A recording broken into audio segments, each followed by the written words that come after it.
Good morning, happy Friday, and welcome back to the NOFO Life Show, where I, Sunita, along with my co-host Tracy, we hop on every Friday for 30 minutes to talk about everything North Fork. The weather is definitely cooled down. If you guys are local, obviously, you know that it has been so hot in the earlier part of the season, which lulled me into thinking that it would be hotter in August, which it isn't. I mean, the weather's great. It's not bad. It's in the 70s, I guess, if that, maybe high 60s today, and beautiful to be outside. It's just not toes in the water weather, and I'm missing being able to play in the waves and stuff. So I'm hoping that it goes a little bit back up so we can enjoy some more beach. I saw some window decors in some stores and retail stores locally, that have pumpkins, and I'm like, oh, September's around the corner, but it's all good. We'll find. Good morning, Tracy. How are you? I'm in total agreement. I hope that this weather goes back up. Yes. Right, because it's supposed to. Everybody I come across that's like, oh, it's so beautiful, the breeze. I'm like, you stole summer. Well, that's what I'm saying. Like, it started out so hot, but the progression is supposed to be hot, and then August is like, yay, let's enjoy the beach before it cools down. And I don't know if it's climate change. I don't even know what it is, but I feel tricked into having had to enjoy summer earlier. I do too. And I'm like, I do too. I'm not complaining. The weather's nice, but it's definitely not summer water weather. You know, it's not summer August on Long Island. Especially living in a it's sweater weather. Yes, and welcome. Don't laugh today. I'm wearing short sleeves, and I was thinking, is it cold enough? Do I need a sweater? I did wear a sweater yesterday. I'll tell you, Tilly and I had breakfast outside. It is absolutely gorgeous. It is gorgeous. So I don't want to complain about it. And I believe I'm wearing some breakfast as well. So. Good morning, Jill. Good morning. Thank you for diving right in. Jill, I have to tell you, I absolutely love that you're wearing a blazer, because I went shopping for a blazer last night, and I'm not kidding you. I was like, what would Jill do? I was like, what would Jill pick out? I swear to God. I swear. It's funny you say that. So having spent, part one of my career in like global advertising agencies, there was always a talk about a uniform. And then when I first heard it, like Steve Jobs, right? He always had on the turtleneck and either the khaki or the jeans, right? And there was talk about you do that so that you save energy and time in the morning.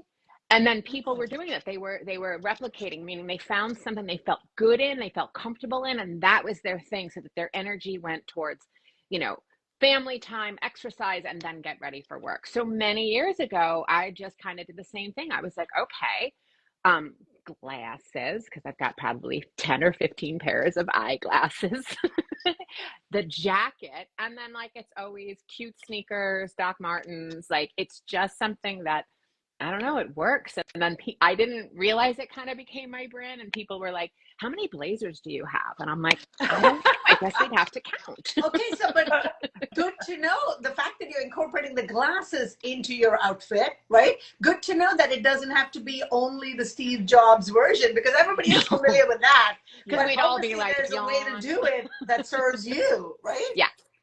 And the sneakers and shoes, like cute Converse, or I have pink Doc Martens, and just kind of, I think years of running subway stairs and wrecking your feet with heels, you're like, oh, there are lots of cute shoes that I can wear that I don't have to mess up my ankles and knees. Oh, okay. That's funny you mentioned shoes, because usually, at least for me, shoes is the last thing I think of with my outfit. But I have a friend of mine, Stacy, who owns a bed and breakfast here. She starts her entire outfit with, what shoes do I feel like wearing today? Oh, and love then she that. builds up from there, and she has the funkiest shoes, by the way. Got to give a shout out to her. Everywhere she goes, I always look at her shoes, because that's the foundation to her outfit. That's funny. Mine, a lot of times, is these glasses are Emily. I name them all, and I'm like, who should I bring with me today?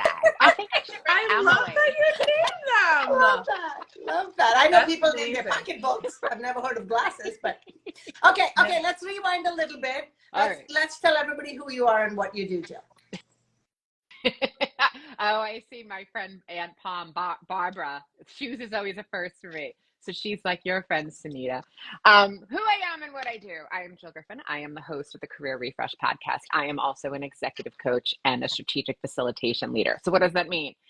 I help you navigate the complexities of the modern workplace, whether you are an individual who is looking to move up, move out, move over, figure it out, right? So within your career, or if you're the leader or the CEO or the small business owner and are trying to figure out how to scale your business through the lens of the team dynamics work, increasing productivity, decreasing morale issues, making sure people are really working harmoniously. We can hire people, but often we don't think about, hey, let's put all of these people into an organization, whether we work remotely or we're working within a retail store. And then sometimes it can become like executive Hunger Games. It's like, how do we get people to be working together? And that's the work I do either at the group level with anything from small business to large global conglomerates. And then I work with people individually. Wow. I'm absorbing it all. That's a lot. What's your process? How do you do that? Great question. So if it's with a company, so more than one person, I usually start with, if anyone's familiar with the organization Gallup, they have a strengths assessment. So I make sure that everyone on the team has a strengths assessment. So recently I did a 10-person workshop where everybody took the strengths assessment. It helps me understand them. And then I come in and we can either do it virtually or in person. And we do a series of exercises to see sort of where the gaps and the challenges are, right? Because we all end up hiring people based on either the demand, the price, or what's in front of us, and that people have certain skills. But we often replicate those skills. So the whole team ends up often becoming mini yous. And then you have gaps. So how are you thinking about things different and getting people to work? So a lot of exercises, a lot of team building. And then if I'm working with someone individually, it's often right away, why should I hire you? And you'd be surprised how many people can't answer that question. And I love that because it's like, here's where we start. What is your magic? What are the strengths that you're bringing to the table? How should we be looking at your entire career and life experience and be pulling that in? Why are you the solution to the problem? Tell me that story. Tell me the 3 costly problems you will solve when I hire you. And helping people really nail those stories in a really authentic way so it doesn't sound like they're like roboting it or reading from a script. And in this marketplace, we know that ageism starts as early as 40. And by the way, there's also ageism at 21, let's be clear, right? You're either too young, you're too old, and if you're a female, you're too young, you're too old, and it's never the right time because now you're a parent or a mom, right? So how do we get around some of those inherent biases that are there? And it really comes back to just knowing who you are and then working with someone like me to help you tell that story so that whether you're on an interview, whether you're going for the promotion, whether you're raising your hand to, I want to lead the project, whatever it is, that you're really figuring out how to navigate within the current modern insanity, the fun of all the things that go on within the modern workplace today. How did you get started? I'm curious on this journey. Great question. I got started. So after running I ran strategy and innovation at various agencies, running accounts globally for like Coca-Cola, Microsoft, Samsung, Walmart. And in doing that, I was finding that I was a natural coach, meaning people were coming to me and asking, how do they navigate this personality challenge with their colleague where they respect the talent, but like they don't really get along? Or how do they communicate to the client better so that they're able to really convey the effectiveness of the particular program that you're trying to sell in? And I was noticing that I was doing this naturally. I'm a trained strategist, so all my friends know that if you want to, buy me a cup of coffee and I'm going to start poking around your business and like understanding like how we do things a little bit differently. And then I just started to realize that Hollywood has agents. They have people representing them. Why don't employees? Why don't employees have someone who's going to be like, come here, do it a little bit this way and you might have a better result, right? We even see it with athletes, right? We just came out of the Olympics. Every one of them has a performance coach. They also have a mindset coach. So really started doing that. And in a very short period of time, HR was like, what are you doing? Because everyone's asking to be rotated to your team. And I was like, well, one, I'm not a jerk, so people know that I care about their development. And two, I was deploying all the things that I was learning personally and almost using myself as a test product to see if it would work. My salary was increasing. I was getting promoted. I was getting acknowledged regularly for awards. Clients I didn't know were calling the CEO saying, can we have that woman, Jill Griffin, lead our business? So it was working. And then I just got to the point where I think it was in late 2016 where I had this incredible career, but I was getting tired, meaning being on a plane every Monday is hard, right? And I did that for, I don't know, a good part of my career. Got to see lots of great places. I'm at 58 countries and counting. Wow. But at a certain point, I'm like, okay, I need to take a nap. Yeah. And then just slowly started making my exit and thought I was going to pause for a month or so.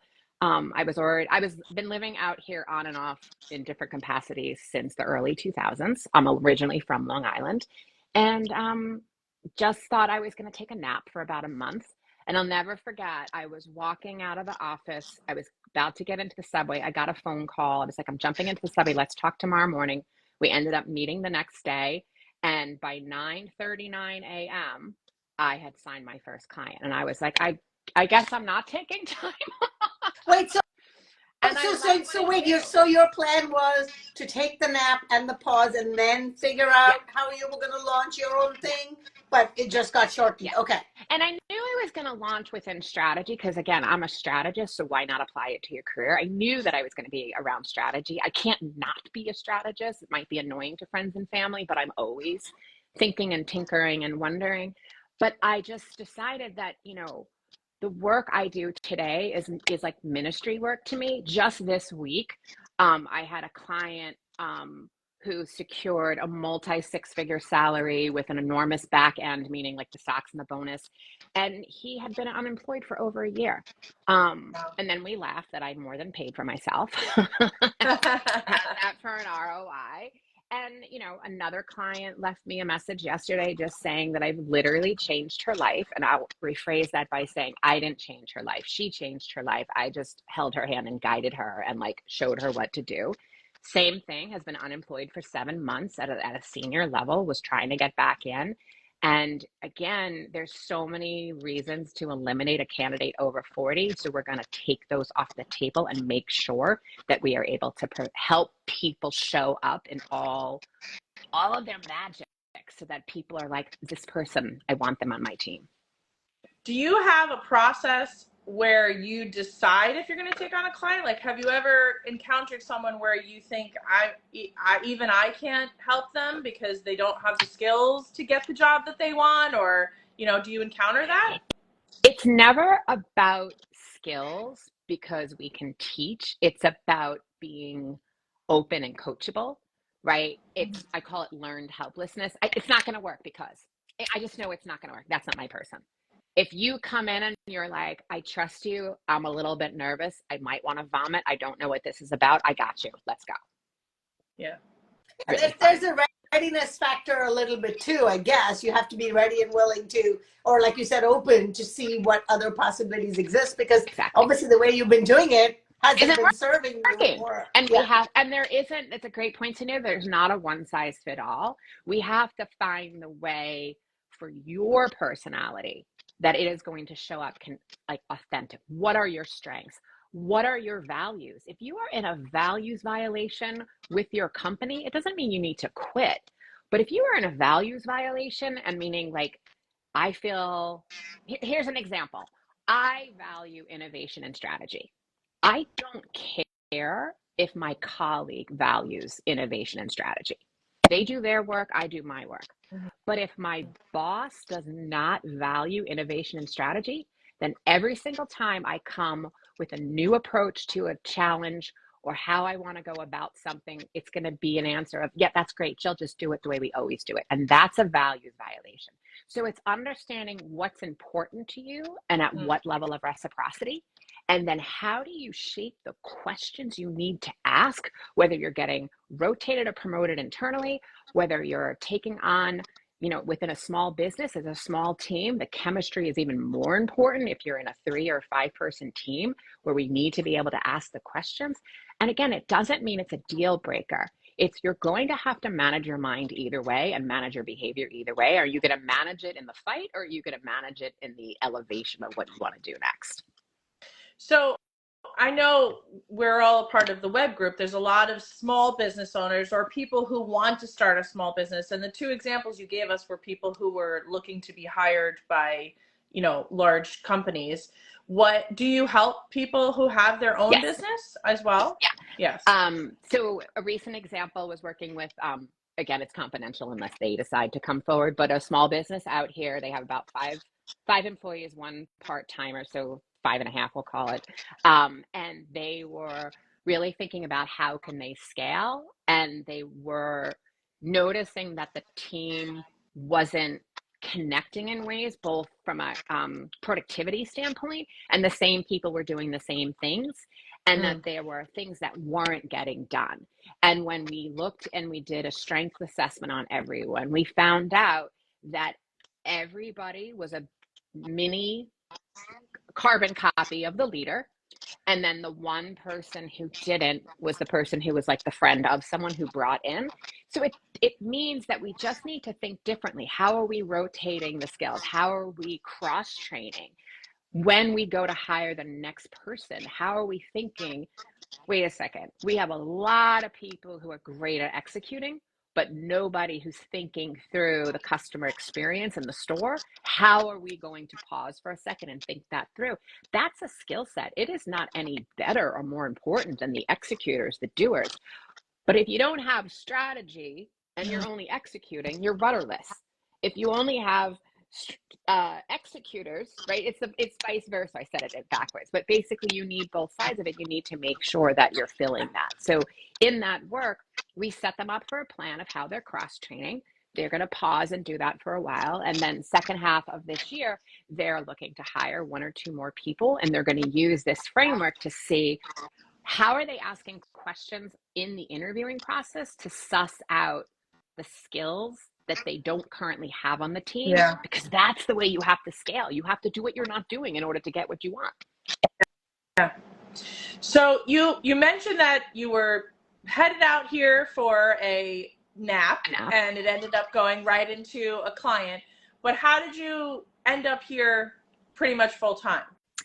So I've been coming out here since I was about 10 or 11 years old. One of my closest girlfriend's family was out here. Again, I'm from Up Island originally.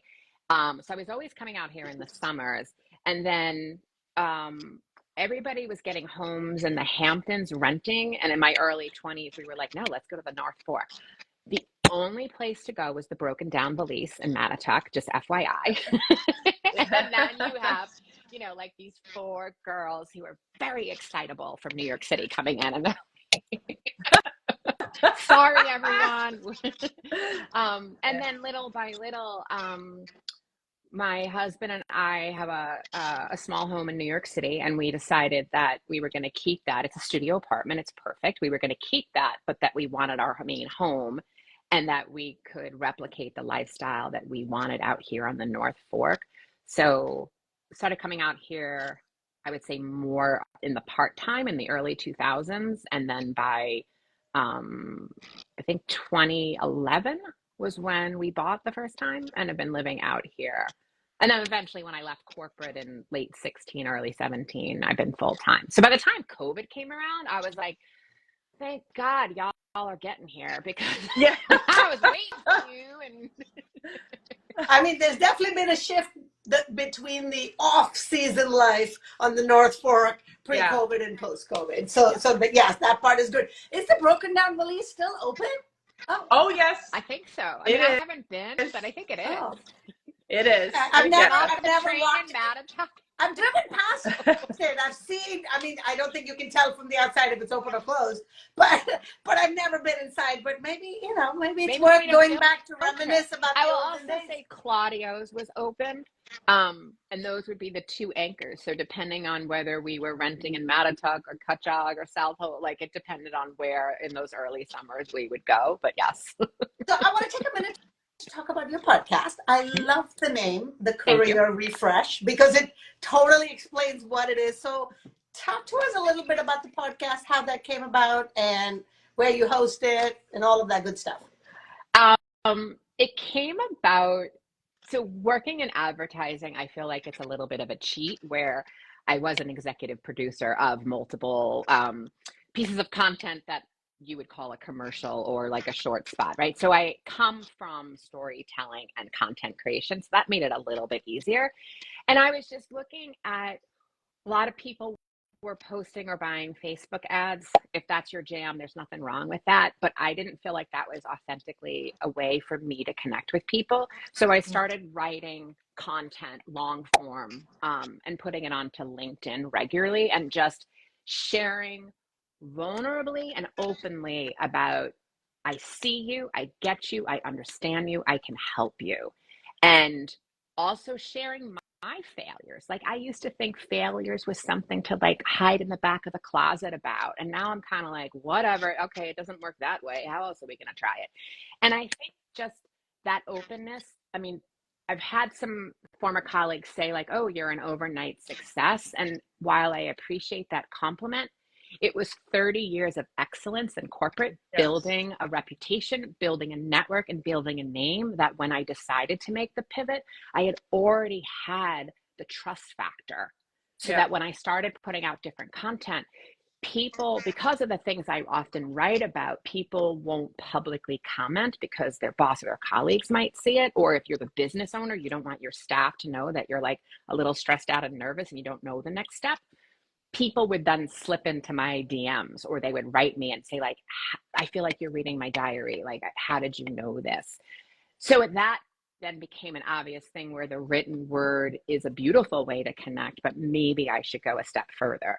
And then I feel like I wanted to vomit, but I just said, okay, I'm just going to start getting clear about the things that impacted me personally first, and then talk about them. So how to navigate, you know, when you feel super insecure. We often don't do training. People are hired and then someone resigns and you're up. Now you're the one who's doing it. And you're like, but I don't know how. And you can't really say that.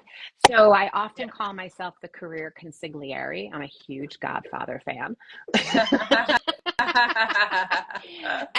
that's really the way I've approached the podcast, like talking about a topic. And when I bring on a guest, it's often people who say, like, they felt stuck in their career and how they navigated that journey. We so often think, oh, well, I've studied accounting. That's my thing now. I can't change. And it's like, if you want to stay there, you can. Or we could figure out how to pause, tap into your transferable skills, tell a different story. And that's what the podcast is doing. It's showing people who are telling.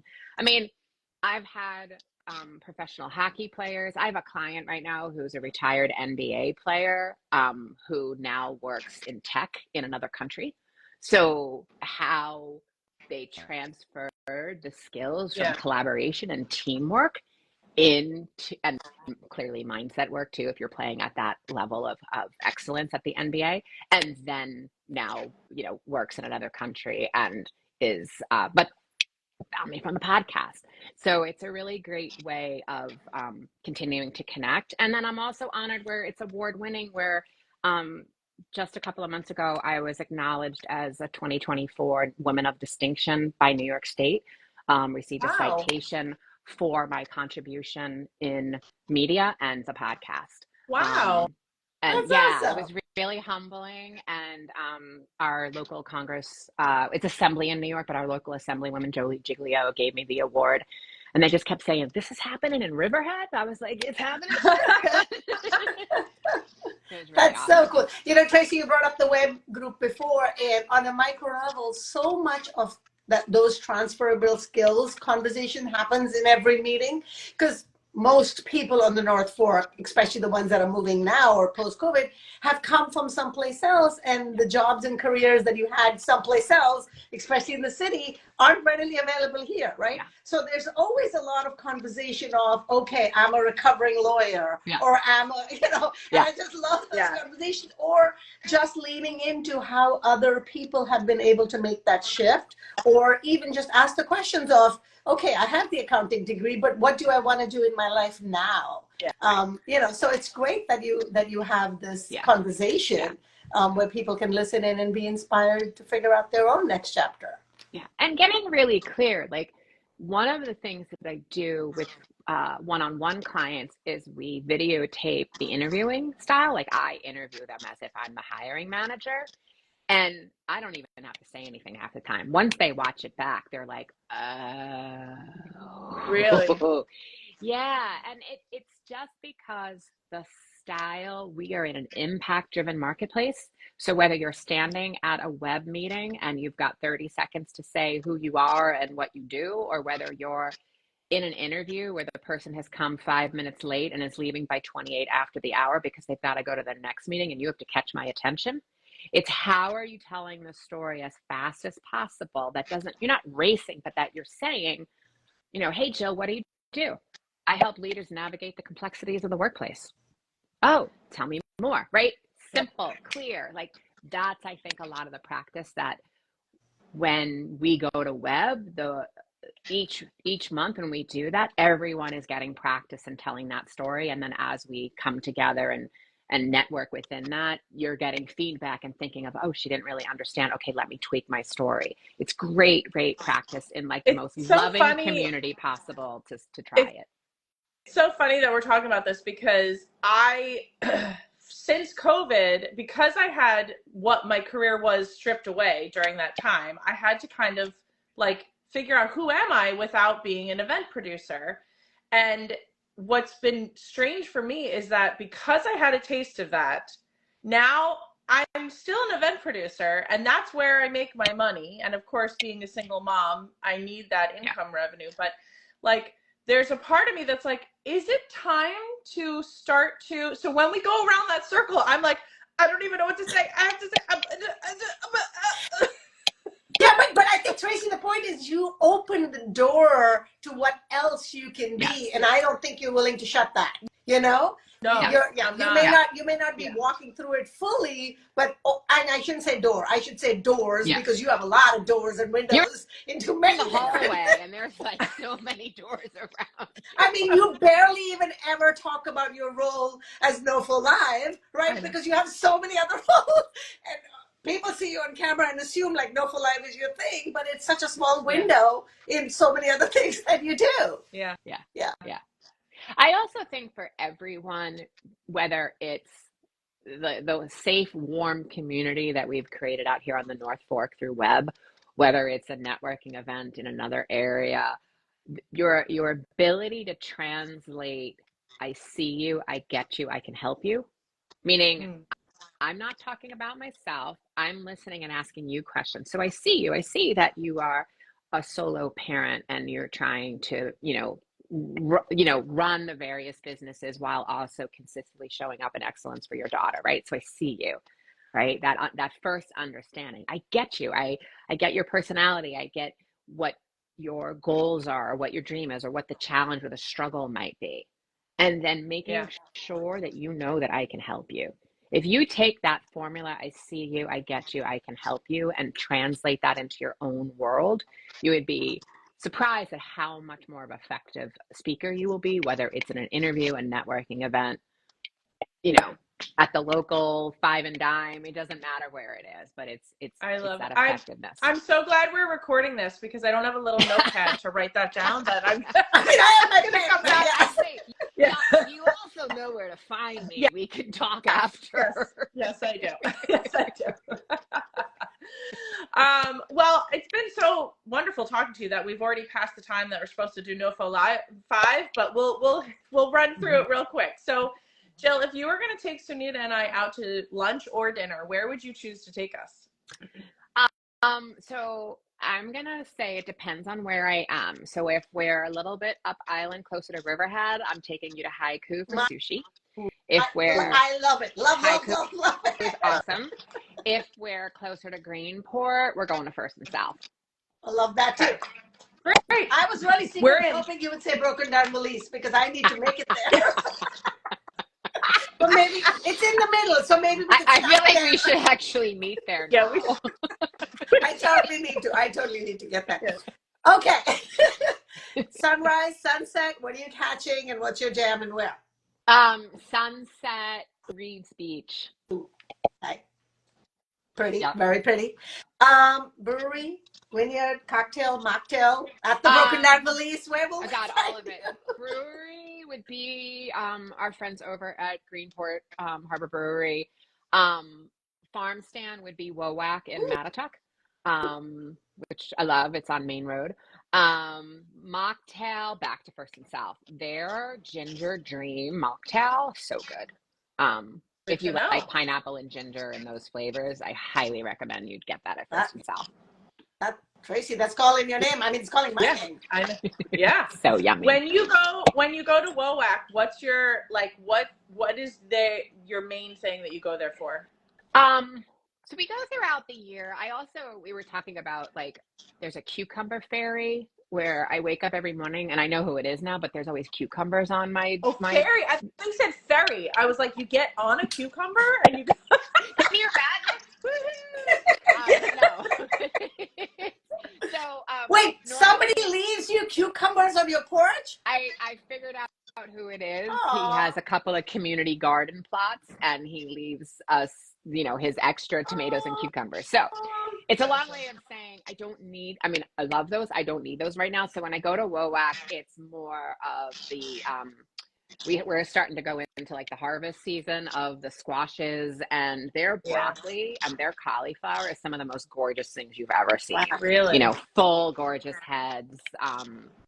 And their cauliflower, I love it because it's so gorgeous and big that you can make the cauliflower steaks out of it. Cut it that way. So it's awesome. So those are some of the things that we get from Wowak. And I just love it. It's old school. There's a piece of paneling that I feel like is spray painted with Wowak Farms on it. Yes. Right?